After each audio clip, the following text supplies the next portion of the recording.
pelo sinal da Santa Cruz. Livrai-nos, Deus, nosso Senhor, dos nossos inimigos.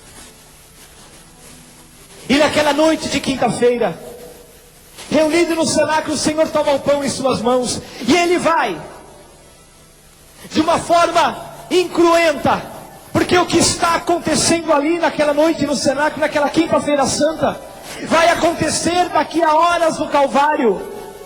Ele vai dar à igreja o seu corpo. Ele diz aos discípulos: fazer isso em memória de mim. Eu estou ordenando a vocês fazer isso em memória de mim. Eu darei a minha carne à minha igreja, eu darei o meu sangue à minha igreja. É o alimento da igreja, é a vida da igreja. Jesus no altar, Jesus sacramentado é a vida da igreja, é o coração da igreja. O que é a Santa Missa? É a atualização. Não é a repetição, não é a repetição. A Santa Missa não repete nada. A Santa Missa não é repetitiva. A Santa Missa é a atualização do único e eterno sacrifício do Filho de Deus no tempo. Ali diante dos seus olhos, quando você vai à Santa Missa, Deus está colocando diante dos teus olhos o sacrifício de Jesus. Aquilo que aconteceu no Calvário naquela bendita tarde de sexta-feira santa, está diante do seu coração. A Santa Missa. E é importante, filhos, porque há uma onda de profanação, sem dúvida alguma. Há uma onda de contestação para dizer que a Santa Missa não é sacrifício, que a Santa Missa é apenas um banquete memorial, ou que a Santa Missa é apenas uma reunião comunitária, ou que a Santa Missa é apenas um ágape fraterno. Nunca. A Santa Missa contém todas essas realidades, mas a raiz da Santa Missa, o mistério que dá vida à igreja é este: a Santa Missa é o único e eterno sacrifício do Filho de Deus, atualizado, colocado diante dos teus olhos, para que a igreja possa estar aos pés da cruz, como esteve Nossa Senhora e João. A Santa Missa nos coloca aos pés da cruz. A Santa Missa faz com que nós bebamos, e o sangue que está no cálice após a consagração, vejam bem, é o mesmíssimo sangue que saiu do corpo de Deus durante a coroação de espinhos. É o sangue que caiu ao chão da flagelação. É o sangue preciosíssimo de Jesus, que jorrou do seu coração aberto. E quando a lança perpassou e perfurou o coração de Jesus, uma das artérias do coração, o sangue espirrou longe. Não foi um derramamento calmo, não. O sangue saltou longe como distante, jorrou longe como um jato. O sangue de Jesus foi jorrado do seu coração. E ali, ao mesmo tempo, diz o evangelista João, saiu sangue e água. O sangue da Eucaristia e a água do batismo, que nos lava, a porta que nos leva para a igreja e que nos faz alimentar dele. A Santa Missa é tudo isso. A Santa Missa é, eu repetirei muitas vezes, para que não sejamos tomados por tantas mentiras que estão querendo arrancar o teu coração de católico, de católica, a penetrar dentro da igreja, a partir dentro dela mesmo, porque hoje a barca de Pedro está sendo perfurada por dentro, os cupins estão por dentro para minar a verdade, para tirar a verdade, para profanar a verdade, porque a Santa Missa é a vida da igreja. Não há igreja de Jesus Cristo sem o seu sacrifício, não há igreja de Jesus Cristo sem a sua ressurreição, não há igreja de Jesus Cristo sem se alimentar do seu corpo e do seu sangue. Essa é a verdade. Não podemos falar de igreja de nosso Senhor Jesus Cristo sem se alimentar do seu corpo e do seu sangue, com todo respeito a qualquer denominação, mas a verdade é essa: não podemos falar de igreja de Jesus Cristo,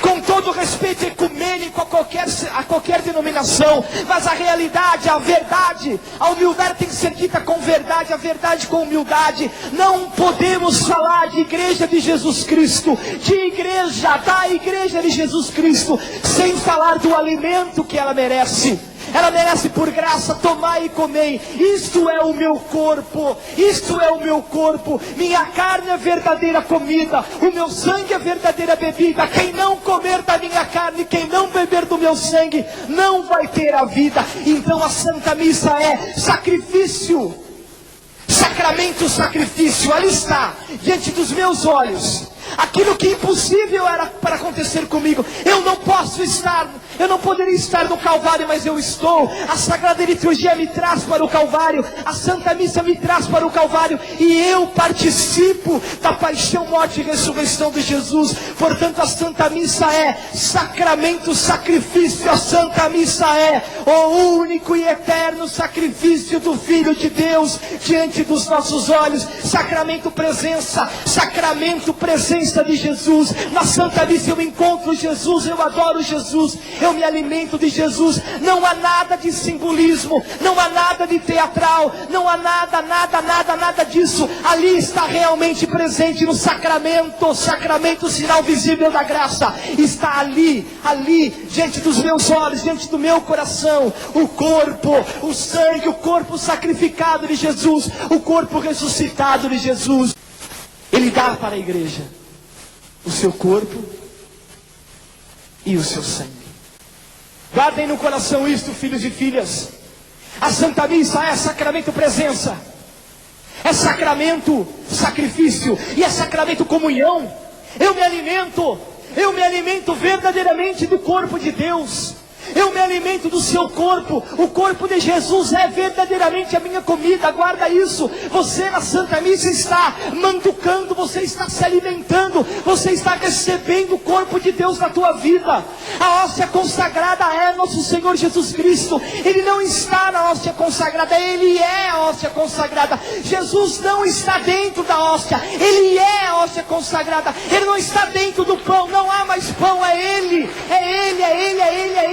o seu corpo, portanto, o Senhor não está dentro do pão. Após a consagração não há mais pão. Você está vendo o formato de pão, a aparência de pão, o gosto de pão, o cheiro de pão, mas não há mais nada. Ali agora está o pão da vida, o corpo de Jesus. Volta a dizer, o corpo imaculado, nascido de Maria, sempre virgem, está ali para o seu ser, o seu alimento. Minha carne, verdadeira comida, o meu sangue, verdadeira bebida. Portanto, alegra-te hoje, igreja de Deus, alegra-te hoje nessa quinta-feira santa, quando nós recebemos da última noite da vida mortal de Jesus, o maior presente que Ele poderia nos dar. Ele arranca o seu coração do peito, como vai ser aberto na cruz. Ele arranca o seu coração e dá para a igreja. Aí está, o meu coração será o teu alimento. Portanto, não sejam covardes, não sejam medrosos, não sejam traidores. O meu coração será o alimento de vocês, o meu coração, o meu preciosíssimo sangue será a bebida de vocês. Portanto, a Santa Missa é sacrifício, comunhão.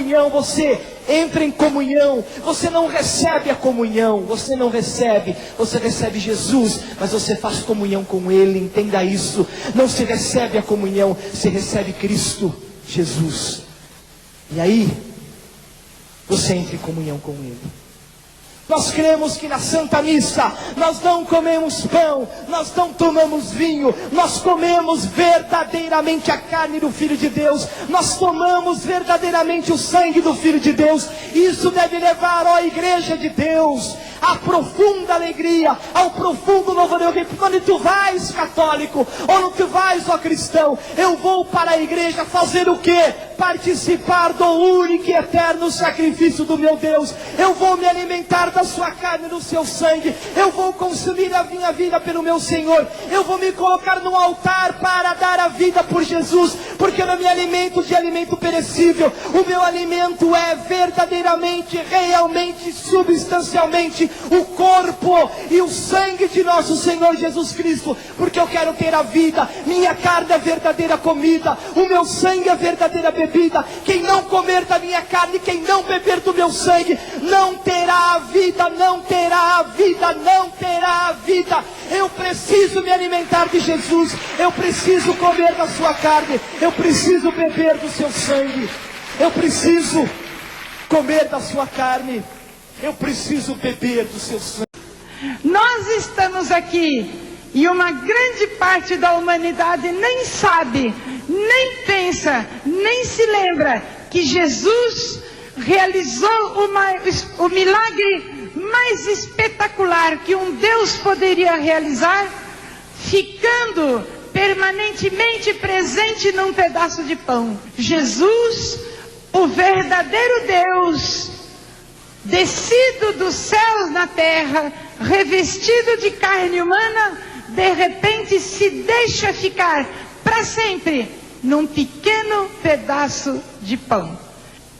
E eu, frequentando a minha igreja, assumi o cargo de superintendente de escola dominical, que é um cargo mais ou menos importante.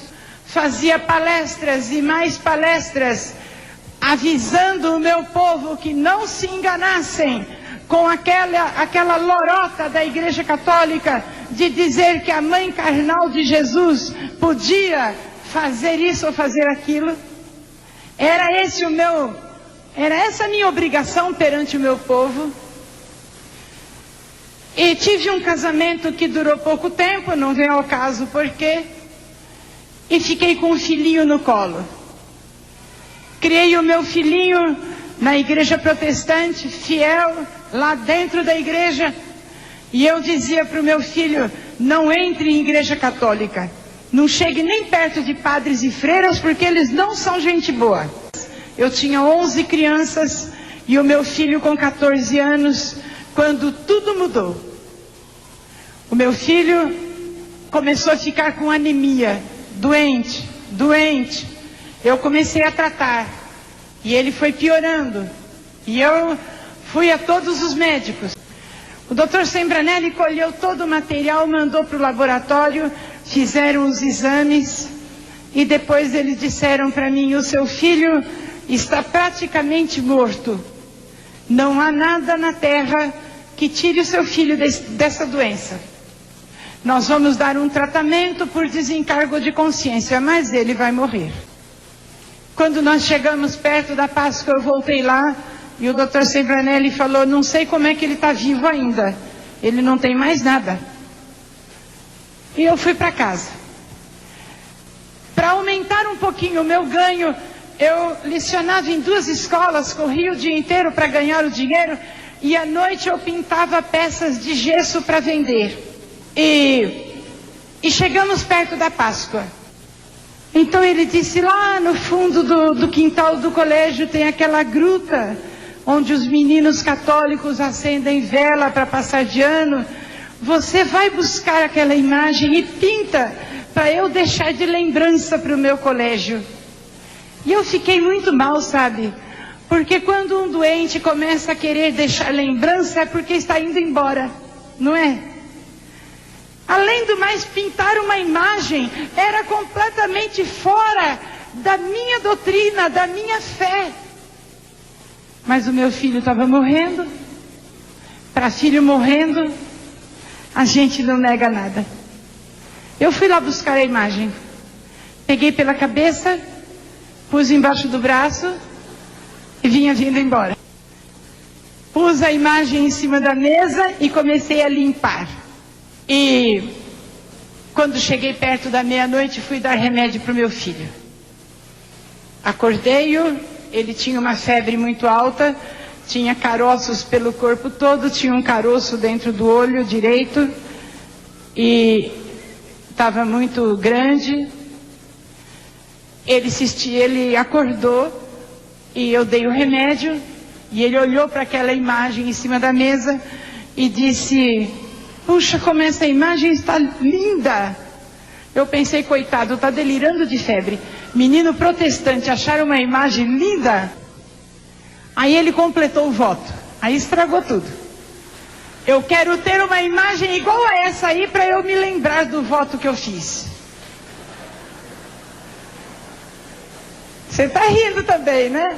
Como é que eu ia na minha igreja dizer que as imagens não valem nada, que Nossa Senhora não serve para nada, e ia ter uma imagem de Nossa Senhora das Graças na minha casa? Pensa bem. O meu filho fez o voto dele, pegou no sono, dormiu, e eu fiquei num conflito muito grande, porque pensava que fosse perder o meu filho e o meu Deus no mesmo dia. Mas às 2 horas da manhã eu devia dar remédio para ele. E quando eu pus a mão nele para dar o remédio, eu levei um grande susto. A febre tinha sumido, os caroços tinham sumido. Ele abriu o olho estava limpo. Ele se esticou na cama e disse: eu estou curado, não estou sentindo nada. Eu disse: não é assim. Peguei uma condução, fui correndo em Taubaté. Chamei o Dr. Sembranelli e disse: o meu filho está morrendo.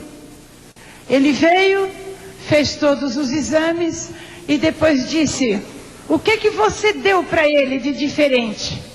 Eu disse: não dei nada, ele fez um voto à Nossa Senhora. O médico disse: reza, não tem nada a ver com isso. Falei: o senhor não sabe, porque com a sua boca o senhor falou para mim que meu filho estava morrendo. E com a mesma boca o senhor está falando para mim que o meu filho está curado.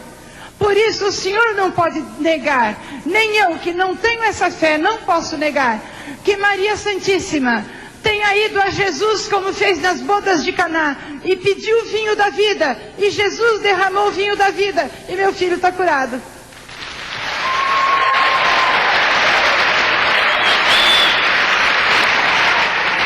Aí ele disse assim: eu não posso escrever no meu relatório que o paciente estava morrendo de leucemia, fez um voto para Nossa Senhora e ficou curado. Falei: é problema seu, o senhor escreve ou não escreve, não me interessa. Pode rasgar o relatório, pode jogar fora, mas na sua consciência, na de todos os seus companheiros aqui, e na consciência de vocês hoje aqui em Cachoeira Paulista, e na minha, e na consciência de todos os protestantes que estejam por acaso vendo esse programa pela televisão, fica escrito isto. Presta bem atenção. Maria é a mãe dos católicos. Maria... Mais.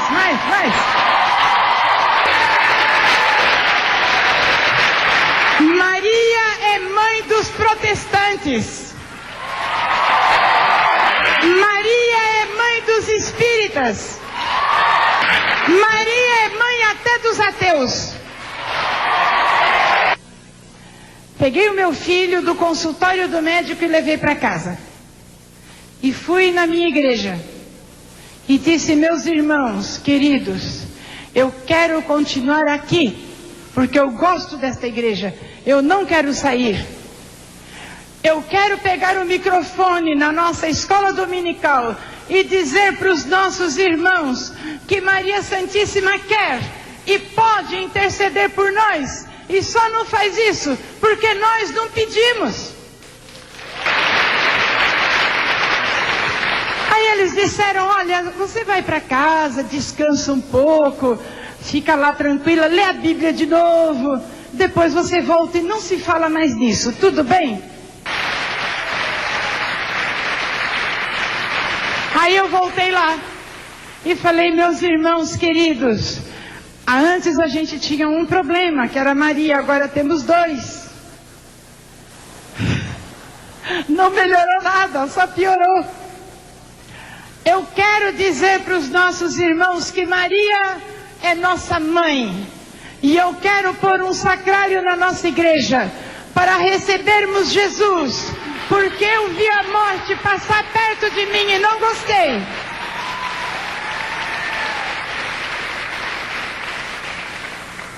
Aí eles não concordaram, porque se eles concordassem ficariam todos católicos. Você quer saber se a sua igreja, meu amigo que está assistindo pela televisão, quer saber se a sua igreja é a igreja verdadeira de Jesus Cristo? Tem que ter um sacrário com Jesus dentro. Você olha bem na sua igreja, tem um sacrário lá com Jesus dentro, pode ficar sossegado. Se não tiver, sai correndo, porque não é. Sai correndo. Há muitos anos atrás eu tive uma visão no encontro, já falei isso em vários lugares, que me impressionou muito, porque o tema do encontro era um curso de teologia, se não me engano, que eu estava dando. E o tema era a Igreja Viva de Deus Pai. A igreja como dom, a igreja como obra do Espírito Santo, a igreja como um desejo de Jesus que afundou sobre a fé de Pedro. A verdadeira igreja. E Deus me deu uma visão. Eu vi uma cachoeira, a cachoeira mais linda que eu já vi na minha vida. E o Senhor me mostrou uma cachoeira imensa que descia com aquelas águas de longe, aquilo branco, bonito, bonito. E o Senhor me mostrou a cachoeira e me mostrou 3 grupos de pessoas. O primeiro grupo de pessoas estava lá longe da cachoeira, bem longe. Aquela água caindo, espirrando água, e eles lá, seco. Aquele grupo, um grupo imenso, seco. O segundo grupo de pessoas estava na beira da cachoeira, sentado na grama, numa pedra, mas eles estavam molhados, porque a cachoeira, quando ela bate no chão, ela respinga. Então eles não estavam na cachoeira, mas eles estavam molhados.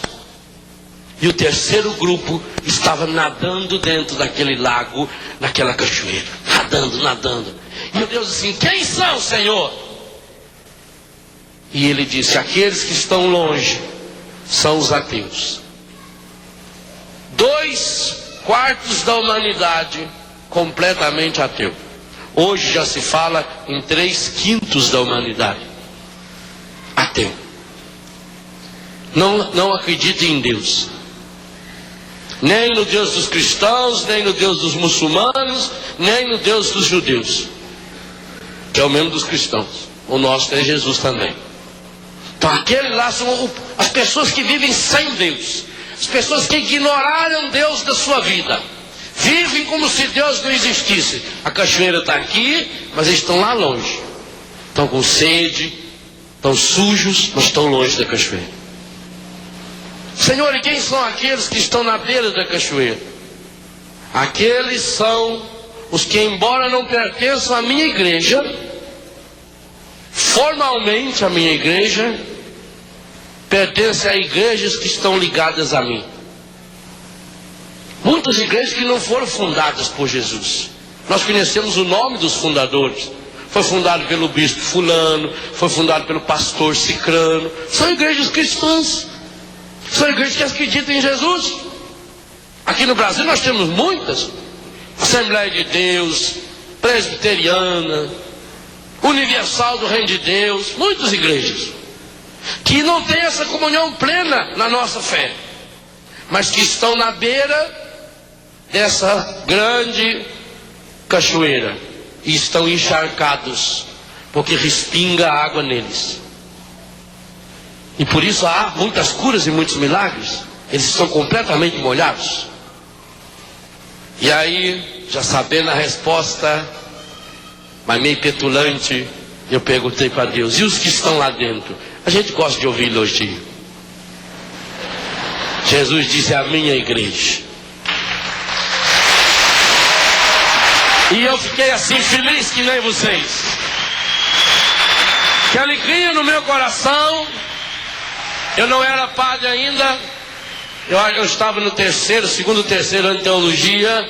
Que alegria para mim, que reforço para mim, saber que eu pertenço àquela igreja que Jesus fundou. Mas aí Jesus me aprontou uma. Ele me fez chegar bem perto da cachoeira. E eu fui chegando com medo.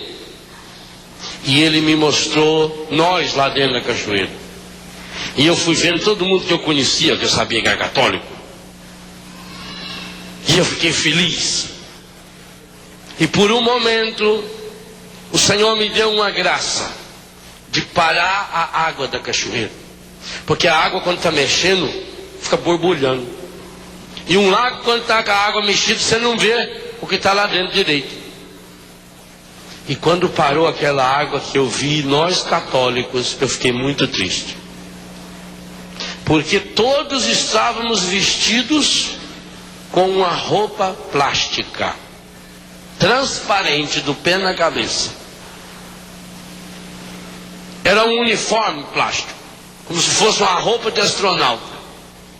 Estava dentro da cachoeira, sentia a água bater, via a água bater, mas saía de lá, tirava o plástico, estava completamente seco. E aquilo me doeu profundamente no coração, porque esta, infelizmente, para mim, continua sendo uma visão muito atual da nossa igreja. Nós estamos dentro da cachoeira, mas estamos impermeabilizados, plastificados pelo pecado, pelo ódio, pela mentira, pela violência, pelas máscaras, pelo contra-testemunho, pela falta de um cristianismo que tenha coragem de rasgar essas vestes. Ou a gente rasga esse plástico que a gente vem colocando faz muito tempo, essa máscara de católico, essa máscara de cristão, que deixa cair água, mas não deixa molhar. Ou nós nunca seremos mergulhados, batizados nesta água viva. E isso é triste demais.